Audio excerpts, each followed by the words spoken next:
Storm game. Okay, everyone, we're here on Short Circuit, a new map by Matterino, my actual favorite custom map of the ones we've played on so far, which is about 5 or 6, I feel. Maybe more. But this one just feels really nice to play on, and here we have msrm in the top left on the Inferno P. Going for a quick Iron Vault, and Imp is walking and building a Conclave. In the bottom right, we obviously have me on the Celestials, and I'm going for that array first. Not being too cheesy because this is a new map and we want to test it out and have a good game on it. So not just rushing Argents across the map and trying to kill msrm or anything like that. msrm, he doesn't trust me, clearly, because he's gone for 2 early production structures, even mining Therium, so he has at least some intent to make the Gaunts. But we'll see if he actually does. It's always up to Infernals to just expand and not make any units. He's sending this Imp down, so either it's the Tribute Pyre or the expansion. It looks like an expansion. He's got the resources. And yeah, this is what I was saying in that other game with Night End, is that you can skip the Tribute Pyre and just reactively build supply if you see units walk in. So if 3 Argents are to walk in right now, we can make one Brute, and then drop a Tribute Pyre, and then at like 6 seconds later we can build the Gaunts anyway. Array first into Surging the Chamber, making some Argents. Don't want to be too greedy here because these 2 structures could make units and send them across the map. The rush distance isn't too bad. It's not too long, it's not too short, it's just in the middle there. And Imp going in, and this is something msrm likes to do a lot. Oh wow, a diagonal expand. Look how close these 2 shrines are to each other. Very easy to defend 2 shrines like this when you can sit your army there and just be in the right place. Choke point there, kind of a choke point there, and no threat from this side. So like the whole defense happens here, and you've got a big thing in the middle there to block off units too. So pretty nice setup from msrm there. I'm making a partial wall up on the ramp again, just because I don't like the idea of units being able to sneak in like here and then run up the ramp. So this is probably nice, but you could wall over here as well and stop units coming from this side. Again, finishing off that wall a bit, charging up the Argents, making sure I can one-shot a Fiend or a, well, not one-shot the Brute, but at least do a lot of damage to him. My Argents, oh wow, managing to... what the map hacker is this? Did you guys see that movement? Hold on a second. Look at this character. How does he know? Look at this. He just perfectly evaded the Argents and walks into my natural. Caught live on camera, msrm. And now my Argents have to walk back. There could be 4 Argents here right now. Ay, ay, ay. Actual God Gamer. This is the very first time we've played on this map, and he's able to counter my 3 Argent push across the map. Gets a full scout with his Brutes. He does lose the Brutes at least. And because he's msrm, he immediately sends his Fiends back. One should die. One should live. And there he is. He sees 3 array. He's on 3 shrine. So everything feels fine. Fine and fair. No need to be too aggressive for either of us. I obviously have no idea what's going on for him. Haven't seen anything. No scan or anything. Just making Argents. Making Argents, making Prisms, getting up that Guardian Nexus and probably a Chamber. msrm starting to saturate his natural in 3rd. We have our natural fully saturated, 3rd not finished yet, so. A little bit of a scuffle at the StormGate. Managed to get a couple of Gaunts there, but I am getting low, so as soon as these Argents become low, obviously they become Phantoms, and that complicates things. Trying to keep the low health Argent in the back. Kind of nice that the Gaunts naturally walked down here into an exposed fashion.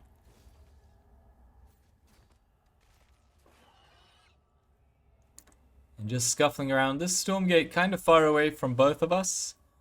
Probably slightly closer to my production than his, because he has to like S-shape into this, whereas for me it's like a direct line.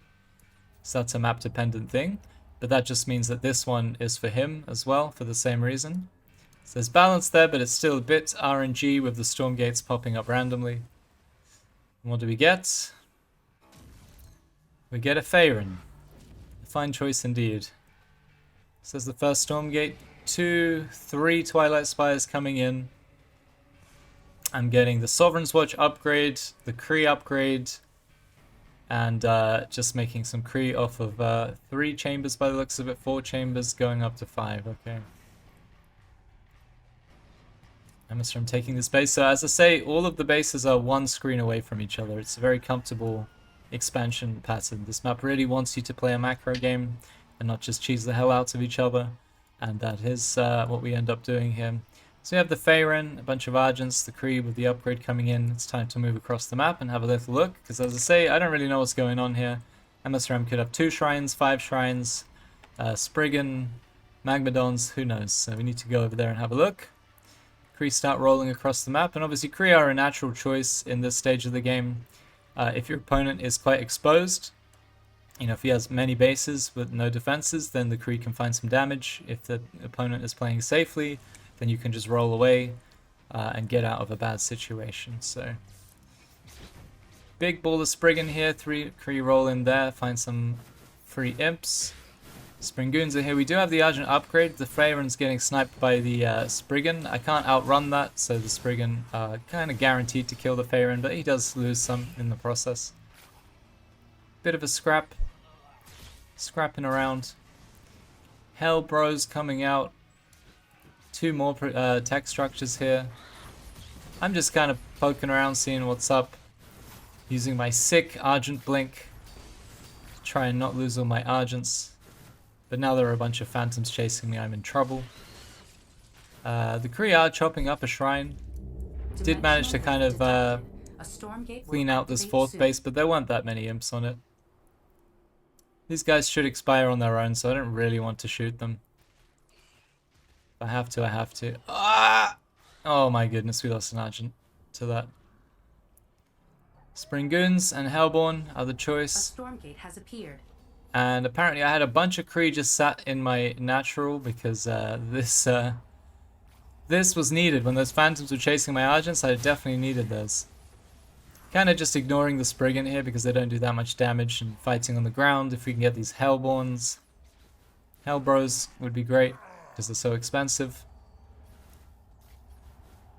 And you can see I'm very much struggling for anti-air, but we do clean up on the ground. And yeah, with all the money going into the Spriggan, it's hard to defend Kree. Just pressuring this 4th base even further. And yeah, you can see the Spriggan don't really do any damage. They're actually trying to slow down the Stormgate progression by the looks of it. Actually killing the shrine there with a couple of Kree rolling in even further. But it's definitely not going to be devastating damage because it's just the 4th base. We have ours up but not fully saturated.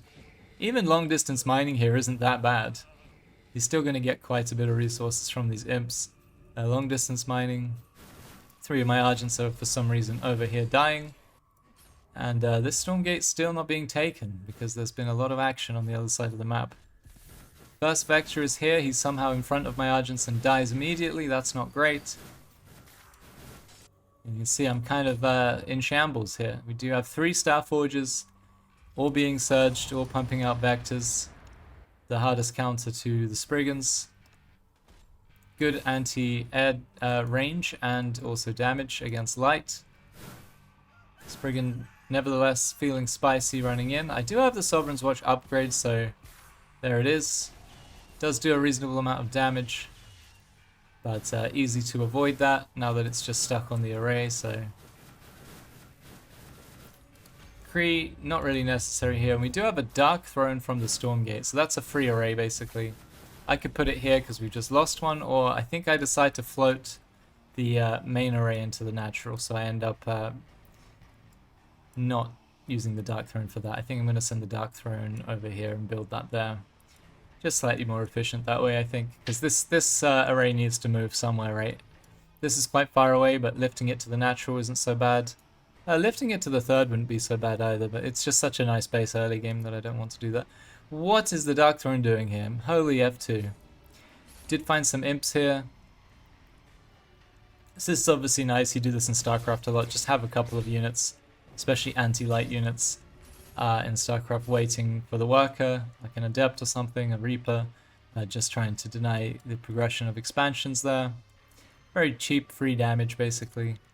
Dark Throne. Finally, this is a lot of money that I wasted by not just putting this down immediately. Yeah, and I do opt into... Yeah, I'm actually going to build the array and then have the right idea and then cancel it immediately because I'm like, wait, I need to move this array somewhere. So this will go somewhere else, probably over here. msrm behind this, he's down 80 supply, but he's got the dragon, which is, for msrm, that's a whole army in and of itself. A StormGate will activate soon. The one dragon, always a threat. We are playing by tournament rules. msrm even doesn't do it on the ladder. He doesn't clone his dragon and end up with 5 dragons or 10 dragons as the game progresses. He just picks something else usually, like avatar. You are allowed to avatar your dragon in tournaments, so you'll see msrm do that, but he is abiding by the tournament rules, which ban the use of the cloning relic on any tier 3 unit or above. I guess, is the dragon tier 3? It seems like a tier 4 unit to me.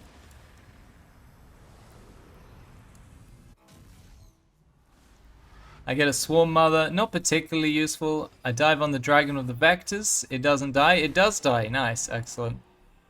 So, yeah, the Swarmlings are kind of a double-edged sword here. They turn into phantoms when they're cursed and killed. So, against Infernals, this isn't an ideal choice. But I do just love this little guy. The one swarm host. Yeah, so you can see he's turning them into phantoms. I'm doing the broodling or swarmling, what are they called? We'll see in a second. Swarmling Kree attack, but the swarmlings or whatever they're called expired before we got there.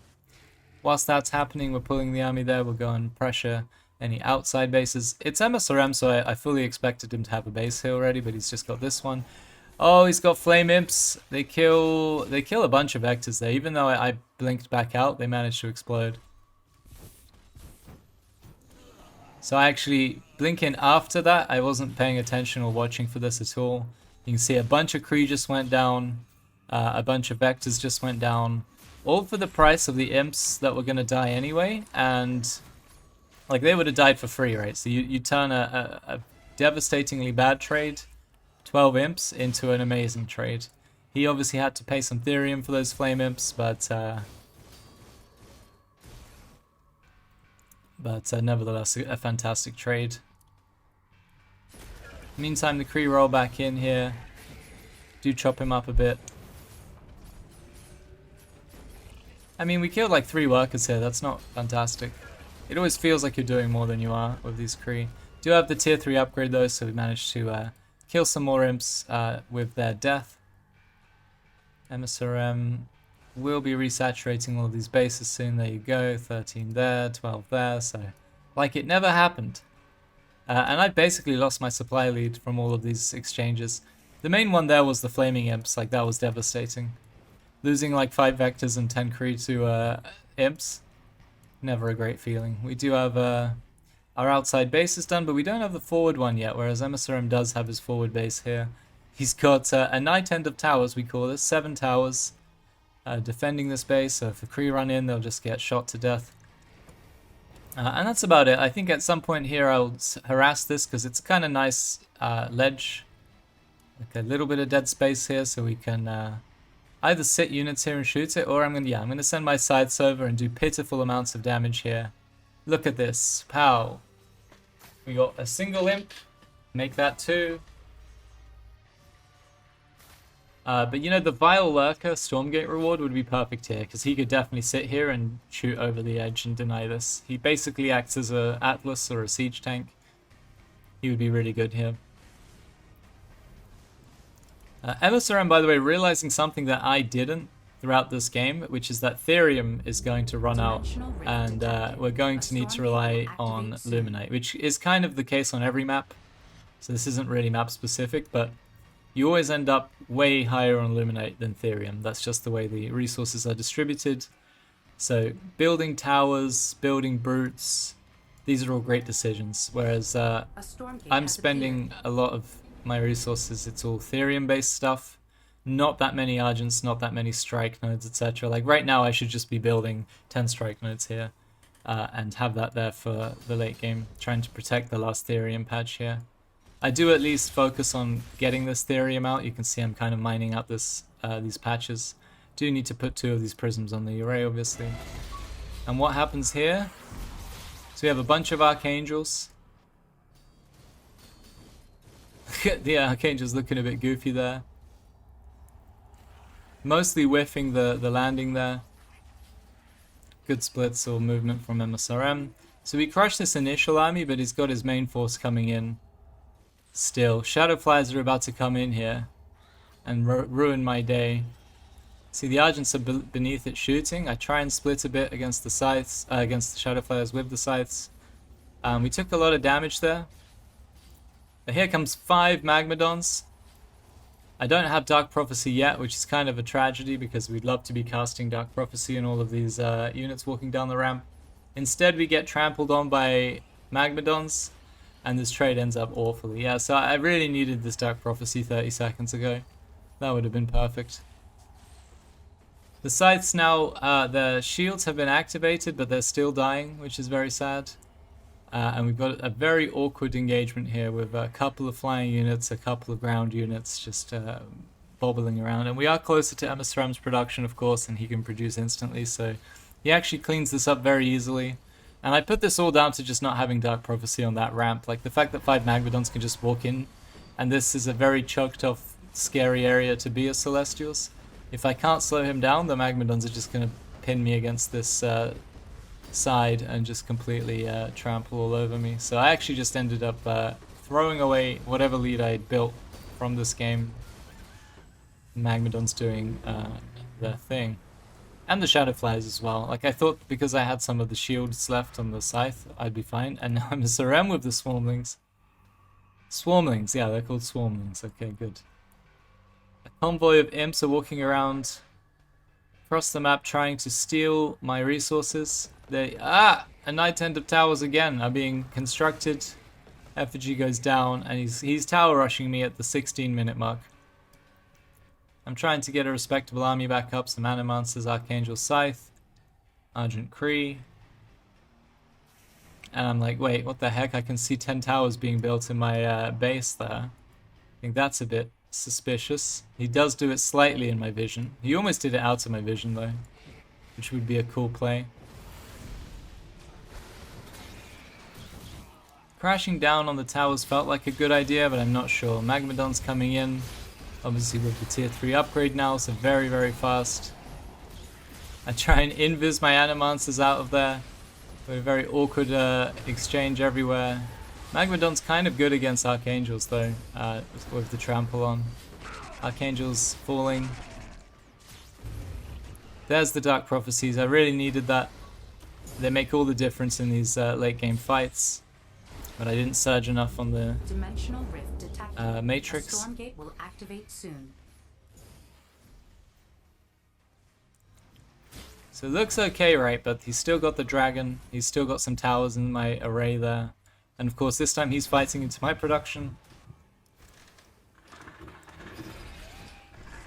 A StormGate has appeared. That poor angel running in just to get killed by Shadowflies. Magmadon's just absolutely devastating. If you don't have Dark Prophecies to slow these things down, they do just take the trade. Got a couple of Cabals, that's for the dragon. And now Brute Magmadon just kings of the ground, let's say.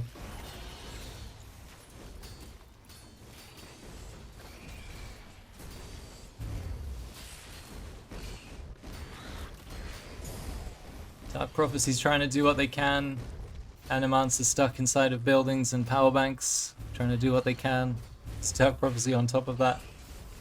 Yeah, you can see the damage isn't that relevant against the Magmadons, the Dark Prophecy damage, but it slows them down and the Argents need to do the damage behind it, right? That's the idea.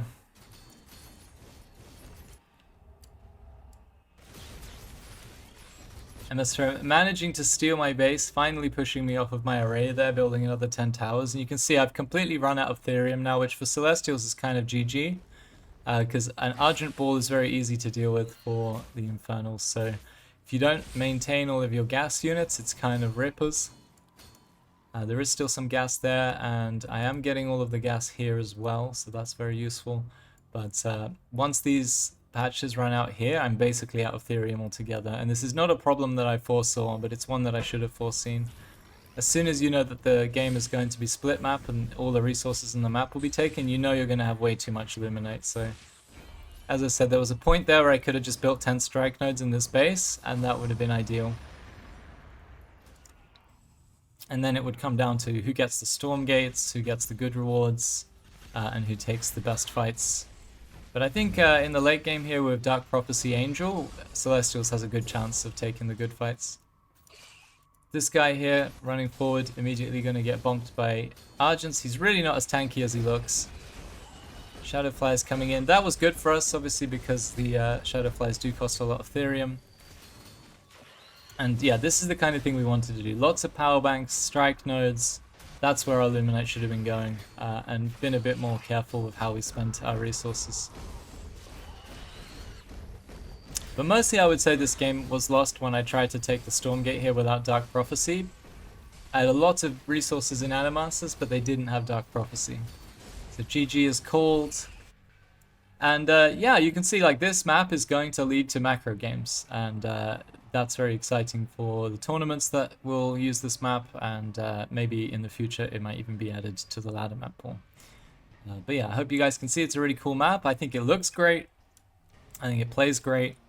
There's lots of different like paths and plays you can make with the dead spaces, but the bases are also very close to each other, so it doesn't seem like you're not going to lose the shrine probably. You'll lose the workers, you'll lose the prisms, but you shouldn't really lose the arrays and the structures, right? So that's kind of what makes this map fun, I think. It's not going to be devastating harass or counterattack, it's just going to be like all the workers die, you're a bit behind, and then you can punish the opponent if they're still on your side of the map when you get there to deal with it, or they get out and there's just a small advantage in your favor. So yeah, this will be a macro map, and I'm looking forward very much to seeing the games that will be played on it. But that's all for me. Like and subscribe, and I'll see you next time.